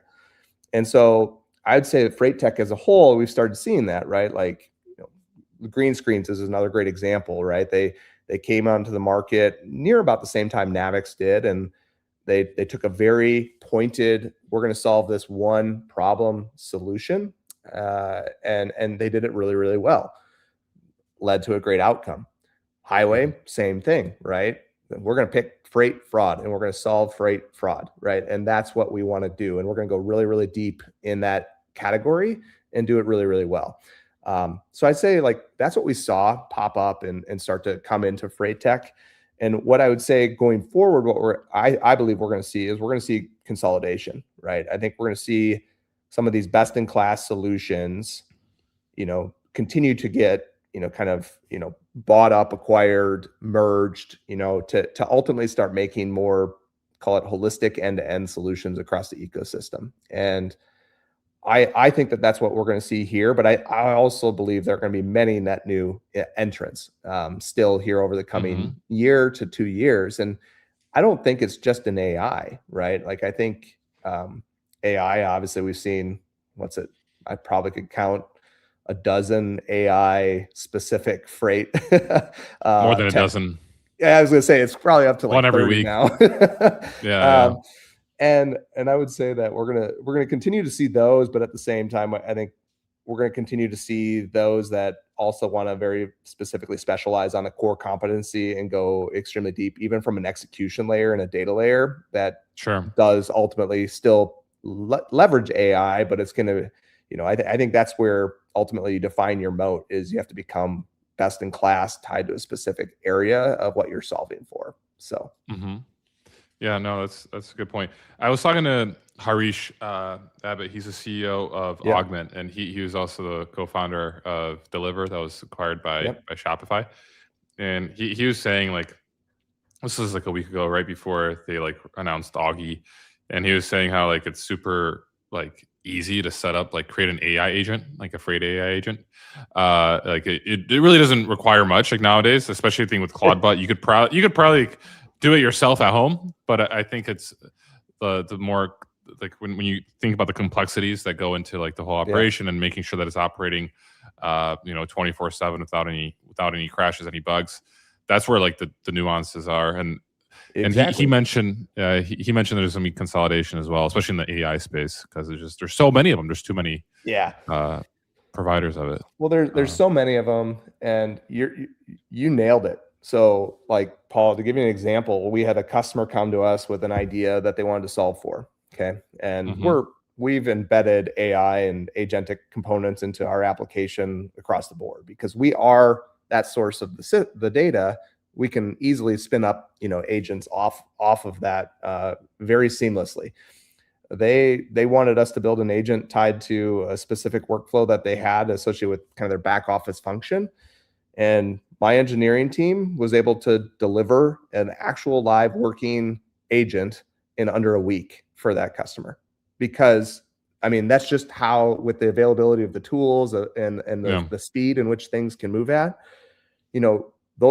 that's where, like, in my mind, it's not about like, can you spin up, can you build agents? It's, do you have the context and do you have the data layer to empower that agent to necessarily do what it wants to do, right? And or what it can do to provide value. And I think Harish is spot on, where it's all about the context and the minutia and the very specific nuanced areas in which that's how you're gonna, I think, from an AI perspective, differentiate going forward. Yeah, for sure. Yeah, it's quite interesting, like right now, like just to see like where the future's headed, because there's so many changes happening, especially with AI. Like, I talk to a lot of people, and like there are a lot of business owners that are worried that the AI might, replace what they're doing, and maybe there's gonna be a lot more competition. There's like this idea of like being a 20x founder, where you're basically there's one founder and entrepreneur running a bunch of Claude bots and then like doing the work, automating everything. And I think a lot of like people that are in tech, like the techies on Twitter, have this, very optimistic, maybe in their view, optimistic maybe approach, or at least they believe that like this AI is going to take over real soon. And it's just on this topic of the theme of this Freight Gong Friday is like a digital future of freight, right? And I think there's a lot more tools. Like Navix came in like right post pandemic, and like you mentioned, Highway. Who else did you mentioned? Green screens. Yeah, like and they all kind of came around, like all three companies along yours that came around the same time. And for me, like I was a broker. I was a broker from 2015 to basically 2020 was when I was brokering freight. I booked a little bit of freight in 2021, and there's been so many changes that have taken place since then from a tools perspective. Yeah, and the tools are just making, I guess, making operations easier to manage and less tedious, which is great. I think that's kind of like where every entrepreneur wants to have the best tools to kind of make their day easier. So I know it's interesting to see, and especially like every year, like I met someone from Navix a couple of years ago at TIA, and I forgot their name. Probably Will Kratz. Maybe, but it's just interesting, like, because I go to TIA every year. I've been going to TIA every year since 2022. So This is going to be what? So 2022, 23, 24, 25. This is going to be my 5th TIA. Yep. And every year when you go to TIA, which is Transportation Intermediaries Association Capital Ideas Conference, you get to see all of the tech providers that are closely working with brokerages or selling into brokerages, because they're always there. Yep. Right. Yep. Yeah. And I'm We'll curious, be like, there. are you? Yeah, exactly. You'll be there. Yeah. And it's like, what have you seen? Maybe like, have you seen any changes over the last year? That like, or do you expect any changes this year from last year? Or do you think, year to year is a little bit difficult to compare? It's easier to compare, 5 years ago or 4 years ago when I was at Capital Ideas one. I don't think Highway was even there. This will be my 4th year, I think, for Capital Ideas as well. And so I've seen the kind of the trend, I would call it, over the course of time. And I would say every single year there are I call it the staples, right? The ones that are always there and are always going to show up. And then there's, I'd say about 10 to 15% that are companies that are trying to make it and they're there. And but then the next year they're not. And it's not because they choose to. I think it's just not because they're no longer in existence. And then I would say the big trend that I would anticipate seeing this year is, I mean, if I was just at Manifest last week, I think you were there as well, Paul. And I wasn't there this year, unfortunately. Oh, you weren't? Okay. No. But I would say if you walk by a booth, every booth at Manifest had AI and agentic and something on it, no matter what the company did.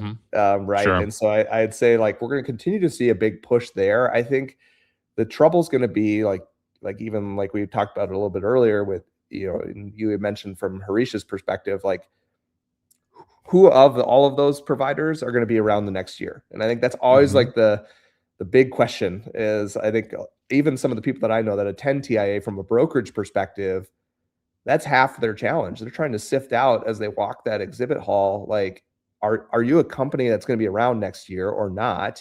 Like, you could provide the greatest value, but if you're not going to be around next year, like, do I actually really possibly want to partner with you? So I'd say that's a significant trend that we've continued to see, and I would say almost all of it's going to be tied to AI and agentic. I would assume here in April coming up, where people are mentioning that, and I think that's where even the staples that I mentioned earlier, they're going to have something tacked on, right? Because if they're not doing something, either embracing AI for themselves and or working with an AI partner to enable it, I think you may get left in the dust. And so I think that's where we're going to see a continued theme on that front. And I think the biggest question coming out of TIA Capital Ideas in my mind is going to be trying to learn from all of these AI providers. Have some of these other companies actually seen real ROI and actually seen real, kind of efficiency gains associated with it? Because I know there's a lot of like proof of concepts and other things running right now that these organizations are trialing to determine, can I quantify this ROI? And I think that's going to be a big question that might be able to get answered here in April. So yeah. I mean, it's interesting to see just like this huge push for AI and agentic workflows, and there's been a lot of money that's being invested by the VCs to get this to get this out there. And there's also a lot of speculation about various, like, how the future is going to look like. No one really knows for sure, but I have like this opinion that, like, first of all, freight is very relationship driven, as we always hear. Relationships. It's very relationship, and I don't just see that going away. No broker or carrier shipper are just going to, like, there's tasks that could be automated. There's loads that could be automated because of the simplicity behind it. But the reason why, brokers still exist 10 years after Uber Freight came to the market is because freight is difficult, right?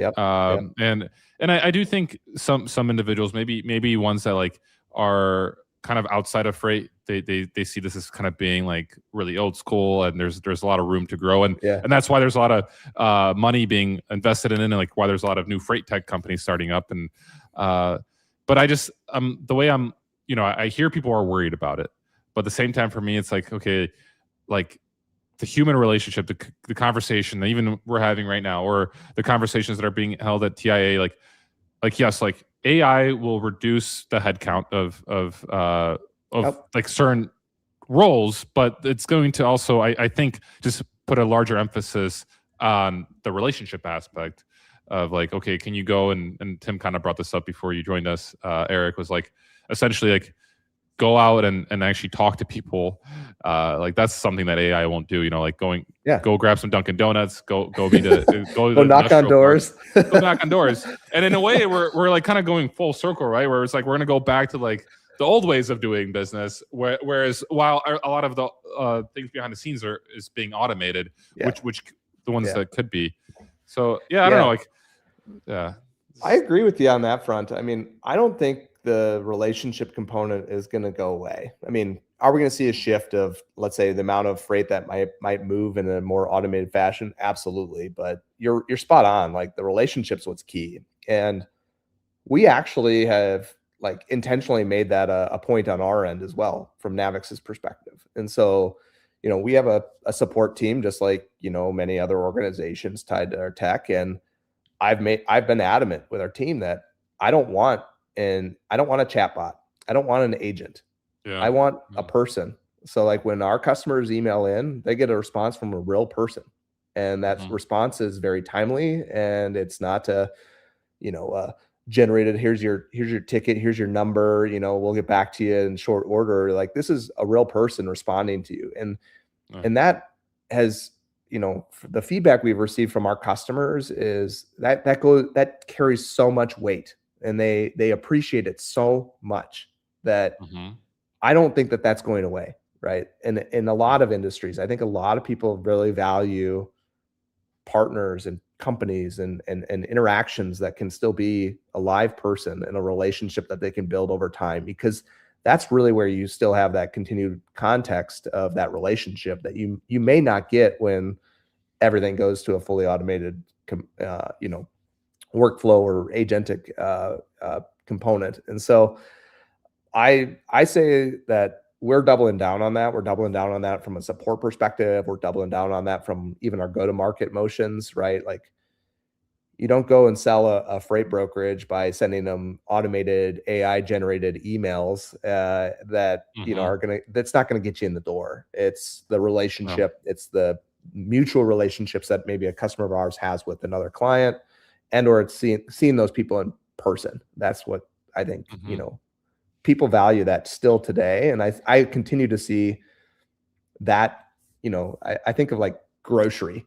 You know, grocery went through this big mass merchant push, and, you know, these big grocery stores and, you know, Costco's and what have you. And then now, you know, I don't know, Paul, like, you know, exactly in your neck of the woods, but like in ours, you know, there's this huge big push back to shop local, right? And shop and go find those local stores or those local shops that allow you to, you know, have that interaction and support your local community. And I think that the same thing's likely to kind of, that curve is probably likely to be what we possibly see in freight, right? There's going to be a big push for automation and more automation. And I think there's a good chunk of it that'll go that way. But then there's going to be, you know, always that kind of like, let's go back to supporting local, and let's go back to supporting those that are, you know, real companies and real people and real relationships that you want to have. So yeah, definitely. Yeah, what you're able to automate will get automated, and then the difficult stuff and the stuff that requires relationship building and or just more, I guess, hands-on work will not be automated, at least for the foreseeable future. But I'm curious. I know. I'm wondering from like, if we like think about it like 50 years from now. How old are you, Eric? I'm 38. So 38. Okay, I'm 32. I'm going to turn 33 this year. So like in our 80s, when, you know, we're retired, maybe we're still working, but at least we're at an older age, hopefully still healthy. Like, do you ever think about where the industry is going to be at 50 years from now? Oh yeah, all the time. And I still see that, and I talk about this like maybe holistically across the industry, but I think that there's going to be like a lot of things are going to move to more of a purely digital transaction, right? Like you're going to know what the freight is. You're going to literally book it, and there's never going to be a paper exchange. There's never going to be anything that touches it thereafter.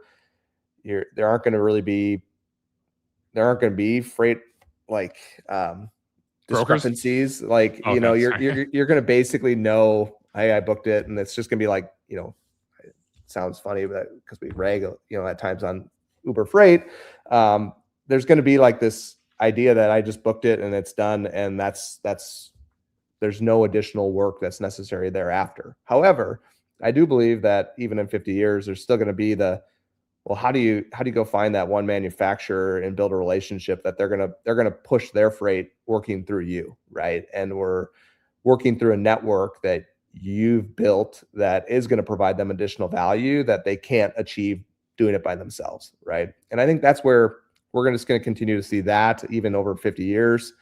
There are, brokerages have a place because they are experts.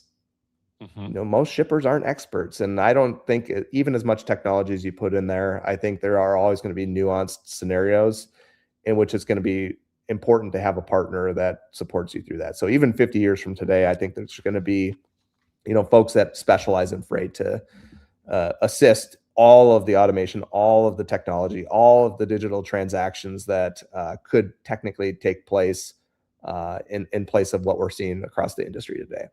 Okay. What about autonomous trucks? Like in 50 years, it seems like it's all going to be autonomous, right? Like, I mean, will there be truck drivers? I would bet on that. No, I think there's still going to be truck drivers. You still think there's going to be truck drivers? Okay. Oh yeah. And the reason is I think about like adoption, even with autonomous, for like all of the other, let's call it off the beaten path places that you have to deliver.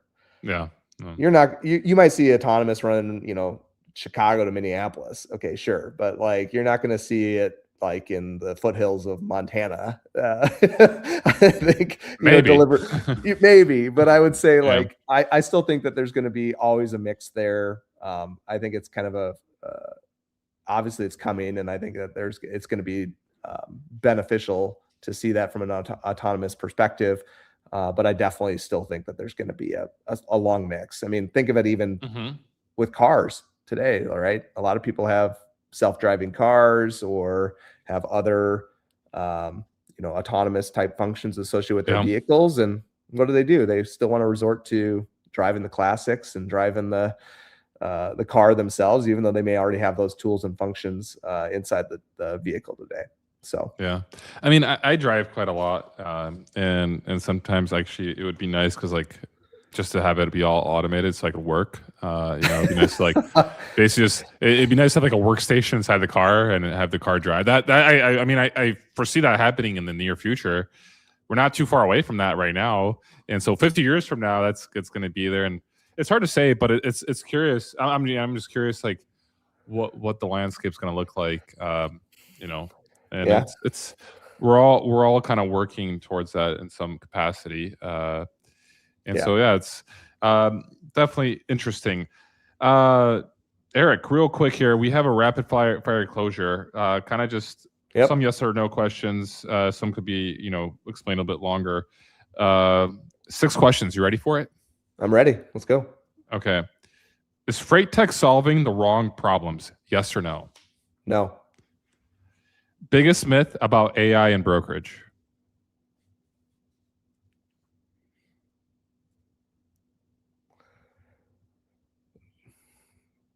It works.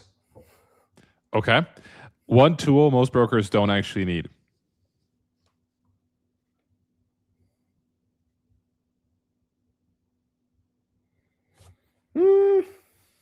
I'm a pass on that one. Yeah, that's a tough one. I'm trying to think if I can answer that one. One tool most brokers don't actually need. That one was like I was like rattling through it, and I was like I don't. What is one tool most brokers don't actually need? I guess right now, office space. I think brokers really need office space. They do, but there are definitely like times in which that would be like the only thing that I would say like that could possibly change. But otherwise, I'd say like most of the tools, absolutely. Yeah. Yeah, it's kind of hard, but it's like if you were to like look back, like what was a freight broker using in 1980? You know, it's like all they had was a phone and basically I don't know, like a notepad and a pen. Yeah, sticky notes. That's all they had. And it's like, how many tools are there nowadays? It's just sticky interesting. Notes. Like, they don't need sticky notes anymore Yeah. because they should be able to, use a note tracker easily on their computer. So for sure. But yeah, that's a tough one. I don't even know. I'm wondering if anyone from our audience would answer that. One tool most brokers don't actually need. Okay, next question. Is automation reducing headcount? Yes or no? Yes. Are most brokers under automated or overcomplicated? I would say over or under automated and due to the vast amount of complexities that you find inside of brokerages and the disparate processes. So because they're under automated, they're overcomplicated in a way. Yes, absolutely. Okay. Will half of today's freight tech vendors still exist in 5 years? Yes or no? Half. Ooh. I'm going to say no. No. Okay. Wow. Or maybe you could technically call them that they're still there, but they're technically probably rolled up under, through kind of some of that consolidation. Sure. Well, Eric, it was nice to talk today. I know it was quick and short, but it was nice. I enjoyed it, and I'll be seeing you at TIA and Capital Ideas here in Phoenix in 2 months. So I'm looking forward to that, and we could continue the conversation, have a longer conversation there, and bring you on here again soon in Franco on Friday. Hopefully, Reed will be here to join as well because Reed always has some great questions. So appreciate you joining, Eric. Thank you very much for the opportunity. Great chatting with you, Paul, and we'll see you in April. Sounds good. And that's a wrap.